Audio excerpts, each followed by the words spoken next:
علیکم ورحمۃ اللہ وبرکاتہ اعوذ باللہ من الشیطان الرجیم بسم اللہ الرحمن الرحیم۔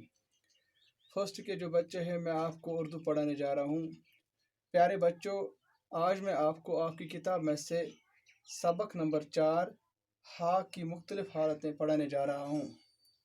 آج میں آپ کو آپ کی کتاب میں سے سبق نمبر 4 ہا کی مختلف حالتیں پڑھانے جا رہا ہوں۔ اس کی جو پہلی حالت ہے ہائے اصلی یا ملفوظی۔ اس کی جو پہلی حالت ہے ہائے اصلی یا ملفوظی۔ یہ وہ ہا ہے جو صاف طور سے پڑھی جائے۔ یہ وہ ہا ہے جو صاف طور سے پڑھی جائے، یعنی واضح طور سے پڑھی جائے۔ اس کی آواز جو ہے وہ صاف طور سے ظاہر ہونی چاہیے، جیسے عیدگاہ، شکارگاہ، سبزہ، ہاتھی، چاہت، باہر، حل، ہوا، ہوٹل۔ اس میں عیدگاہ یعنی ہا کی آواز واضح ہو رہی ہے صاف طور سے۔ شکارگاہ، سبزہ، ہاتھی، چاہت، باہر، حل، ہوا، ہوٹل۔ اس کی جو دوسری حالت ہے ہائے مختفی۔ ہائے مختفی، یہ وہ ہا ہے جو کھل کر آواز نہ دے۔ یہ وہ ہا ہے جو کھل کر آواز نہ دے، یعنی اس ہا کی آواز جو ہے وہ صاف طور سے واضح نہیں ہوتی ہے۔ یہ صرف اپنے سے پہلے حرف کی حرکت کو ظاہر کرتا ہے۔ جب اس ہا کے بارے میں آپ پڑھو گے، میں آپ کو نیچے دکھانے کی کوشش کروں گا۔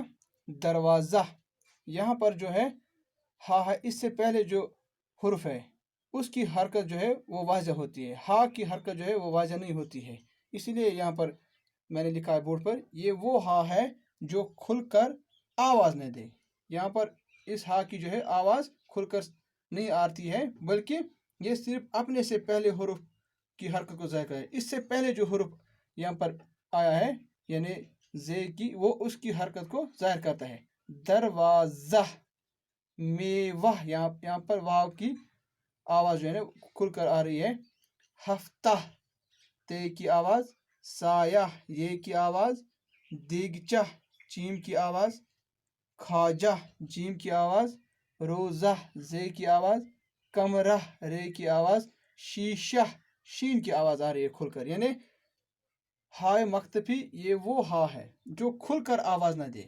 یہاں پر یہ جو ہا ہے یہ اپنی آواز کھل کر نہیں دے رہا، بلکہ یہ صرف اپنے سے پہلے حرف کی حرکت کو ظاہر کرے۔ اس سے پہلے جو حرف آئے گا، جو لفظ میں آپ کو پڑھانے جا رہا ہوں، دروازہ، یہاں پر زے کی آواز کھل کر آ رہی ہے۔ میوہ، واو کی آواز کھل کر آ رہی ہے۔ ہفتہ، تے کی آواز آ رہی ہے۔ سایہ، یہ کی آواز آ رہی ہے۔ دیگچہ، چیم کی آواز آ رہی ہے۔ کھاجہ، جیم کی آواز آ رہی ہے۔ روزہ، زے کی آواز آ رہی ہے۔ کمرہ، رے کی آواز آ رہی ہے۔ شیشہ، شین کی آواز آ رہی ہے۔ پھر ہے اس کی تیسری اور آخری حالت ہائے مخلوط۔ ہائے مخلوط یعنی دو چشمی۔ دو چشمی، یہ وہ ہا ہے، یعنی دو چشمی جس کو دو چشمی بھی کہتے ہیں۔ یہ وہ ہا ہے جس کو دو چشمی بھی کہتے ہیں۔ اس ہا کو ہم دو چشمی بھی کہتے ہیں۔ اس کی آواز اپنے سے پہلے والے حرف کی آواز میں شامل ہو کر نکلتی ہے۔ اس کی آواز یعنی دو چشمی، اس کی آواز جو ہے وہ پہلے والے حرف، یعنی پہلے والے حرف جب اس کے ساتھ ملایا جاتا ہے تو پھر دونوں کی آواز ملا کر ایک بنتی ہے۔ پھر وہ ایک ہی حرف تصور کیا جاتا ہے، مگر وہ ایک ہی حرف تصور کیا جاتا ہے۔ ہائے مخلوط یعنی دو چشمی، یہ وہ ہا ہے جس کو دو چشمی بھی کہتے ہیں۔ اس کی آواز اپنے سے پہلے والے حرف کی آواز میں شامل ہو کر نکلتی ہے، یعنی اس ہا کی آواز اپنے سے پہلے والے حرف جو آئے گا لفظ میں اس کے ساتھ شامل ہو کر نکلتی ہے، مگر وہ ایک ہی حرف تصور کیا جاتا ہے۔ یعنی ہا یعنی دو چشمی، اور جو اس سے پہلا جو حرف آئے گا جب وہ ملا کر ہم لکھیں گے تو پھر وہ ایک ہی حرف تصور کیا جاتا ہے۔ جیسے میں نے یہاں پر لکھا ہے، یہاں پر پے دو چشمی ہے، یعنی پے دو چشم لام، پھر یہ ایک ہی بن جائے گا۔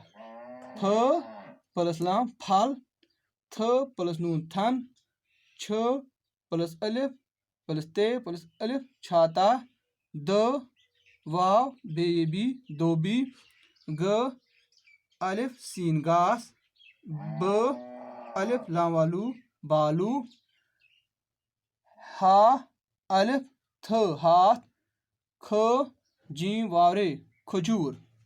اس میں جو دو چشمی ہے اس کے ساتھ جو پہلا حروف ہے وہ اس کے ساتھ ملا کر اس کی آواز کے ساتھ ملا کر اپنی آواز بنا دیتا ہے. جیسے پے دششم.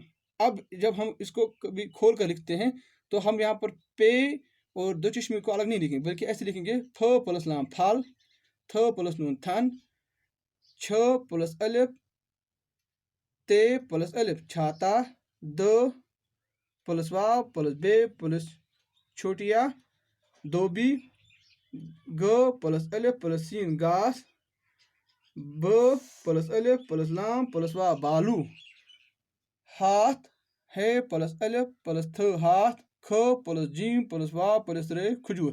تو اس طرح بچوں میں نے آپ کو آج آپ کی کتاب میں سے سبق نمبر 5 ہا کی مختلف حالتوں کے بارے میں پڑھا ہے. پہلی حالت ہا اصلی یا ملفوظی. یہ وہ ہا ہے جو صاف طور سے پڑھی جائے جیسے عیدگاہ شکارگاہ سبزہ ہاتھی چاہت باہر حال ہوا ہوٹل.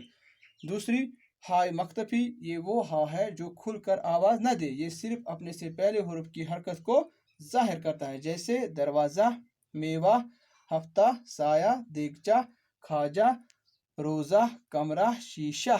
جیم ہائے مخلوط یعنی دو چشمی. یہ وہ ہا ہے جس کو دو چشمی بھی کہتے ہیں.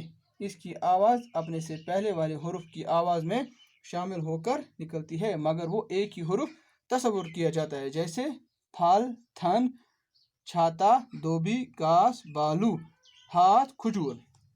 پیارے بچوں اس سبق کے آخر میں ایک کوشچن ہے وہ میں آپ کو بتاتا چلوں اور آپ کو میں سکھانے کی کوشش کروں گا. ہم وزن الفاظ یا ہم آواز الفاظ. ہم وزن الفاظ وہ الفاظ جو معنی میں سے تو الگ الگ ہوں مگر ان کی آواز ایک جیسی ہو. آواز کے لحاظ سے وہ ایک جیسے ہوں مگر معنی کے لحاظ سے وہ الگ ہوں. جیسے درسگاہ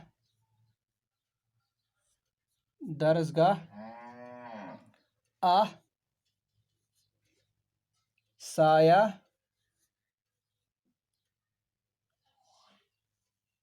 کہا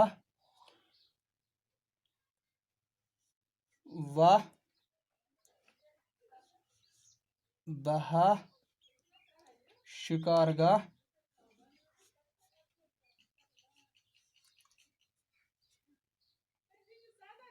دایا. یہاں پر میں آپ کو بتا چلوں یہ الفاظ جو ہیں معنی کے لحاظ سے یہ الگ الگ ہیں مگر آواز کے لحاظ سے یہ ایک جیسے ہیں. انہیں کو ہم وزن الفاظ کہتے ہیں. جیسے درسگاہ کا معنی ہے مدرسہ یا تعلیم گاہ یا پڑھنے پڑھانے کی جگہ. اسی طرح ہے شکارگاہ یعنی شکار کھیلنے کا مقام.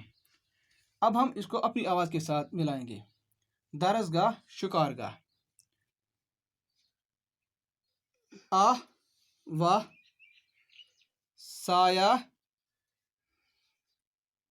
دایا کہا بہا. یہ الفاظ معنی کے لحاظ سے الگ الگ ہیں مگر وزن یعنی آواز کے لحاظ سے ساؤنڈ کے لحاظ سے یہ ایک جیسے ہیں. جن کی آواز سیم ہو ان کو ہم انہی کے ساتھ اس الفاظ کو ہم اسی الفاظ کے ساتھ ملاتے ہیں. درسگاہ شکارگاہ واہ سایہ دایا کہا بہا. آج کے لیے پیارے بچوں بس اتنا ہی. اگلے ٹاپک پر آپ کے ساتھ دوبارہ ملاقات ہوگی. اللہ حافظ.